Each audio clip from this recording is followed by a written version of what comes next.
Kunal Behel set up Snapdeal, heads up CII Startup Council, and SOPs for startups have been extended to 2030. How do you see that play out in terms of encouraging startup innovation, given the fact that we've seen in the past few days DeepSeek from China completely upend a lot of typical calculations around startups, around innovation, around AI, and showing just how far ahead the Chinese are of Indian startups who thought, okay, we'll build India into the use case capital of AI, and weren't trying to tinker with the fundamental building blocks and building new models of their own. And now they've been caught, off guard. So I think we are called a startup nation for a reason, and I think the finance minister made it clear why today. I was in the room when the 10,000 crore fund of funds was announced about 10 years ago. And most people in the room rolled their eyes at that point in time, saying this will never see the light of day. 10 years later, that 10,000 crore fund of funds has led to capital amplification of 91,000 crores, 100% of which has gone into the startups which are in India, domestic startups, not overseas startups. Imagine the employment that has created, the problems it has led to being solved, the technology base that it has built in the country, the talent training that has happened. Now the government has realized that was a huge success. Let's replenish it with another 10,000 crores. And maybe this time, the next replenishment after this will not happen after 10 years, maybe after 5 years. So the force multiplier of some of these initiatives that have been carried through over a long period of time and executed absolutely perfectly. 140 AIFs, 140 fund of funds, venture capital funds, got their start because of the fund of funds that the government started 10 years ago. Similarly, one of the big challenges for the MSME startups is access to credit. Right? They may not be eligible to get equity capital from venture capitalists, but they still need capital to set up their first factory or buy some inventory or buy some raw materials. That credit guarantee being moved from 10 crores to 20 crores can be transformational for a small MSME. Deep tech, you're alluding to DeepSeek, but particularly deep tech, which is broader than just a DeepSeek LLM model. We now have a fund of funds for that also. Right? So the government is really not only thinking about today by creating healthcare schemes for gig workers who are largely part of the startup economy, but also thinking ahead of where the arc of the startup ecosystem needs to go. But you didn't really answer my question, which is whether the focus of these startups which have come up and been successful, whether it's a Snapdeal or several others, were more in the B2C sector where you're using India's large domestic market to fire up the startup engine. At the very core, the kernel of innovation, rethinking, for example, the kind of computing power required to build up an LLM, like we've seen with DeepSeek. Why is that, and given the kind of engineering prowess India has, why is that level of innovation not happening in India? Why are those breakthroughs happening in China and the United States, and despite all our engineering capabilities, we're still marveling at what they're doing? Look, we are solving the problems that we are encountering, and we are solving them well. Obviously, more can be done. But specific to DeepSeek, it's an open source model. There's no reason we can't use it, and we can use it for free. Right? So nobody's stopping us.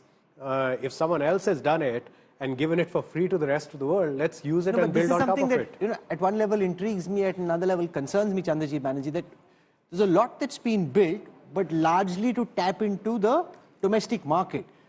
Is there any idea that you have or what you think we should be doing to try and tackle the problem at its core? There's so many hyper successful engineers coming out of India, but they're not trying to address the core issues. Rather, they're looking to build use cases of AI. So you were in Davos, you heard India is becoming the use case capital of artificial intelligence, but they're not addressing the core problem like the Chinese companies were.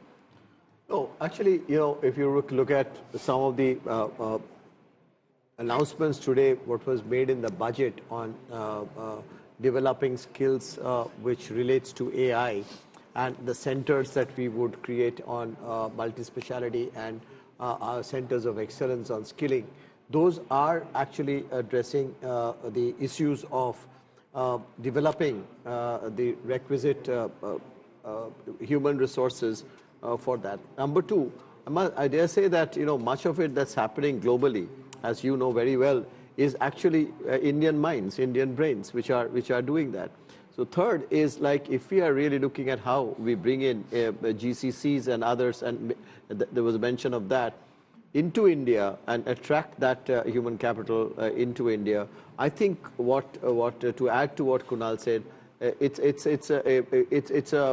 something that we can achieve. Lastly, you heard about the AI not just the mission, but the interface that that the government would do, or in terms of various stakeholders, including industry itself, would also lead to. And India has actually, if you really look at Indian, the entire work that we have done on our digitalization program, which is touched, at a cost which is world competitive, which we can give it to the world, and touched 1.4 billion people. So there are phenomenal examples in India. It's just that, yes, of course, we need much more to do. No, but because I think this is an important issue, so I want to press on it further with Rajiv Memani. The fact is, Indian brains are building models like Perplexity, contributing to models like OpenAI, but not building those successfully so far. I mean, now Ashwini Vaishnav has spoken about setting up a sovereign AI LLM model, but the fact is that we haven't been able to do this so far. Kunal Behel said, by the way, I just want to add, Perplexity is also a use case, right? Perplexity by itself is not a model. Sure. So it is, actually you are in some ways answering your own question, where actually some of the most promising companies right now are suddenly the use case companies, whether they are in India or in the US. No, but I do want to press on how can we be, in your view, at the very cutting edge of innovation, rather than just addressing the large Indian consumer market, actually be at the cutting edge of innovation. It's a process, Rahul. I think if you compare the pharma industry as an example, it started with generics, branded generics, exporting generics. And now some of those which have been successful are becoming innovator companies. Also, if you look at one of the issues with Indian industry is the R&D percentage of investment as a percentage of total investment is on the lower side. The risk appetite to build something like this and the amount of capital that you have to draw is very significant. And there are two countries in the world who are able to do that. One is US. Because in US, the entire value creation thesis is around building intellectual property and different assets. It's not so much of building just on revenue streams and everything else, and there's a lot of capital available. The mindset is like that. The mindset is, let's do something completely disruptive from an intellectual property standpoint. China, there's a massive state sponsorship for this, so it's partnership with government and everything else. I would say in India, amongst all sectors, if I could see one sector which will move into that space very rapidly because of the success that they have had and because the mindset of the entrepreneurs, I would say would be in the entire new age, new tech space. So I'm pretty confident that with little bit of sponsorship from the government, if you look at the stacks that you build in an AI model, first is the chips. Chips, NVIDIA is there, some Indian companies are adapting that, right? Then you go to data centers on that. So data centers are, Indians are companies building, everyone building. You go on that, you say, okay, large language model. Now the assumption in India was 3-4 large language models have been built. Do we really need to invest all our time on this? So let's go over to SLM. So a lot of things have been going on the SLM side and on the application of AI. Now we are going back to say, no, we need to create our own India stack, more from a data standpoint and to understand the nuances and everything. And that's what the government is now is starting to do.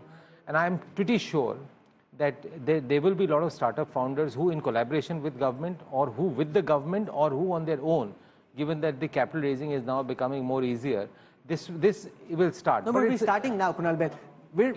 Aren't we massively behind the curve on this in terms of where we should have been? No, we're not. Why not? Because we're not. Like, अरे उन्होंने बना दिया, आप बोल रहे हम बनाएंगे आगे जाके. पर अगर आप ये सोचो कि उन्होंने बनाया क्या है जिससे आप इतना घबरा रहे हैं, ऐसा कुछ बनाया नहीं अभी. Whatever they have made can be used by us also, and we can build on top of it. And we can build cutting-edge solutions. For the longest time, people said, why can't India build a Cisco or an SAP, etc.? But we export $200 billion of software every year. So we have to find what our core capability is, what our core strength is, and capitalize on that, versus keep thinking, they build this, why aren't we building it? Let's build what we know how to build well and do a world-class job at that. Okay.